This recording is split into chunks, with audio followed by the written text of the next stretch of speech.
Mesdames, Messieurs, bonsoir et bienvenue à Infomax. Avant de commencer, j'aimerais dire que cet épisode peut ne pas convenir aux jeunes enfants, aux fédéralistes, sexistes, libéralistes, racistes, aux femmes enceintes ou même aux femmes allaitantes. Alors, mesdames et messieurs, ce soir, nous allons parler d'un sujet choc. Le trafic. Le trafic. Tout le monde sait que le trafic occupe plus de 90% de la circulation routière au Québec. Ben, peut-être pas au Lac-Saint-Jean, là. En tout cas, la majorité du Québec. Surtout dans la région métropolitaine de Montréal. Tous ceux qui écoutent cette vidéo et qui viennent de Montréal ou de la banlieue, surtout de la banlieue de Montréal, savent de quoi je parle. Et là, on va parler ce soir de qu'est-ce qui crée le trafic. Quelles sont les principales causes? Comment l'éviter? Si seulement on peut. Alors, pour commencer, moi je pense que la principale cause du trafic, c'est les travaux. Tout le monde sait que cet été, en 2010, ben bref, on est presque rendu en hiver, mais en 2010, les travaux occupent vraiment une énorme surface des routes du Québec. Même qu'ils sont sur le bord de mettre des cônes sur le bord des rivières pour faire semblant qu'ils travaillent. T'sais. Pourquoi je dis faire semblant? Parce que ça fait combien de places que vous voyez des cônes partout, des trucks stallés, mais jamais un travailleur. Je suis pas le seul, hein? Mais on se demande pourquoi que les travaux nous font ralentir. Je veux dire, ok, des fois il y a des voies réduites, mais des fois on reste 2-3 voies quand même, mais qu'il y a des travaux, tout le monde ralentit. On va parler un peu plus tard. Pour commencer, on va parler des autres raisons, autres que les travaux, qui est la raison numéro 1 du trafic. Donc, quelles sont les autres raisons? Parce que vous savez, quand ça marche le trafic, hein, tout le monde le sait. Le trafic, là, ça prend une personne, une seule, qui ralentit, qui fait juste toucher au break. Sa lumière break, elle allume, l'autre en arrière ralentit. Ralentit, toujours ralentit, et voilà. 150 personnes plus loin, t'es jammé, ben raide, pendant 1h30. Donc, on a parlé des travaux. On a aussi, deuxième point qui, je sais pas pourquoi, mais jamme tout le temps, les ponts. Là, on va s'en reconnaître, là.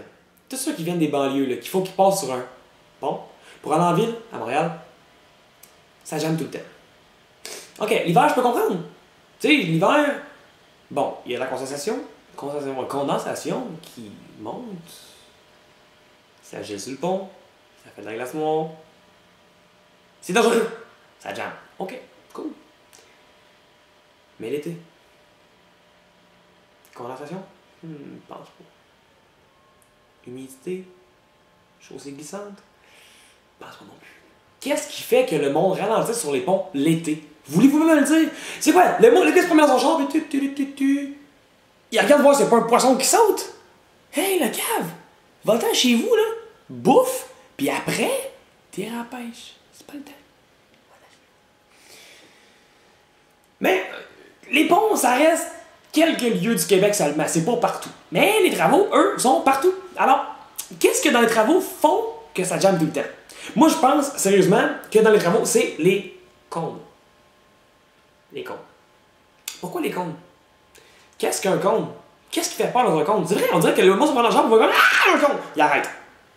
Pourquoi les cônes? Ça, c'est demandé. Moi, je pense, puis je suis sûr qu'il y a une étude là-dessus, que les cônes, c'est parce qu'ils sont oranges. Bon, c'est niaiseux. Orange. Pourquoi orange? Orange.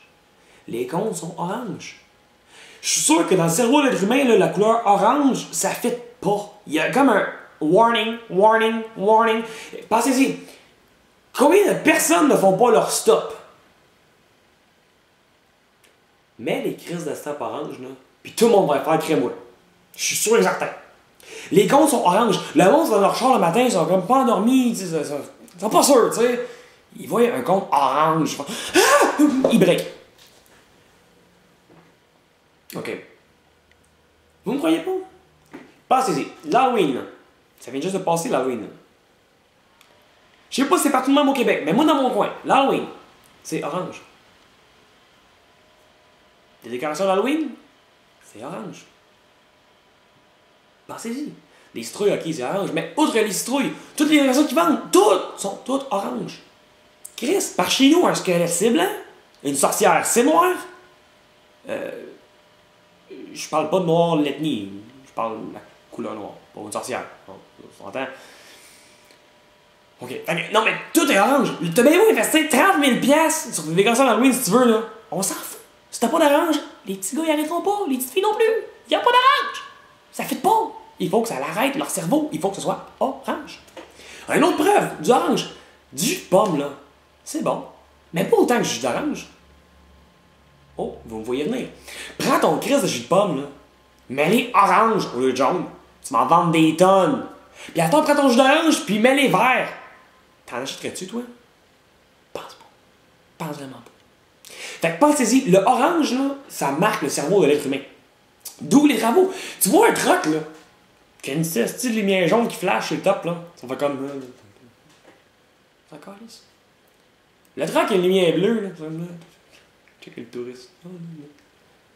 Mais si le truck a le malheur d'avoir une crise de lumière orange, t'es dans la merde. Il y a toujours un cave. Break. Jamie, 1h30. Encore une fois. Pourquoi? Parce que c'était orange. Fait que si jamais, demain matin, ils se rendent compte de ça, pis qu'ils décident de faire des hosties de compte jaunes, on n'aura plus de problème. Hein? Non, mais ça va bien aller. C'est mon point de vue. Mais réfléchissez comme faut, pis d'après moi, j'ai raison. OK. Mais là, si on continue sur les travaux.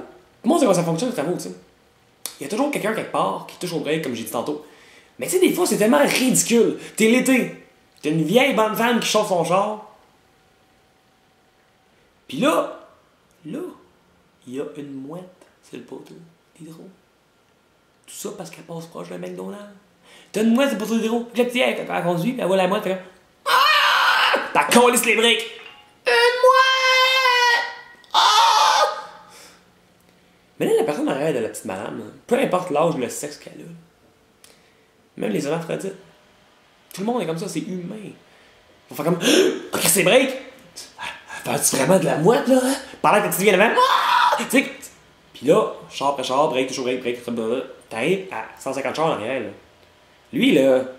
C'est un petit cave-là dans le char, il la voit pas qu'on laisse de mouette, mais il est quand même jammé pendant 2 heures! Réfléchissez donc avant d'agir! Vous jammez tout le monde pour une calice de mouette! C'est ridicule. OK, là je m'éloigne du sujet un peu, on va revenir au sujet initial, le trafic. OK, le orange.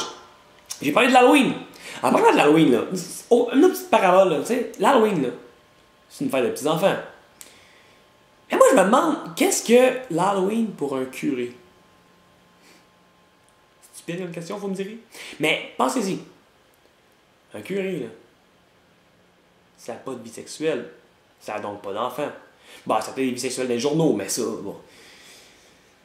Fait qu'un curé, ça n'a pas de vie sexuelle, donc ça n'a pas d'enfant.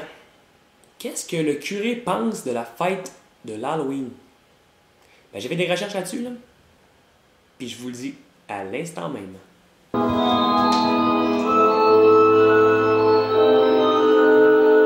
L'Halloween selon un curé. Il Pedro Santis. Moi,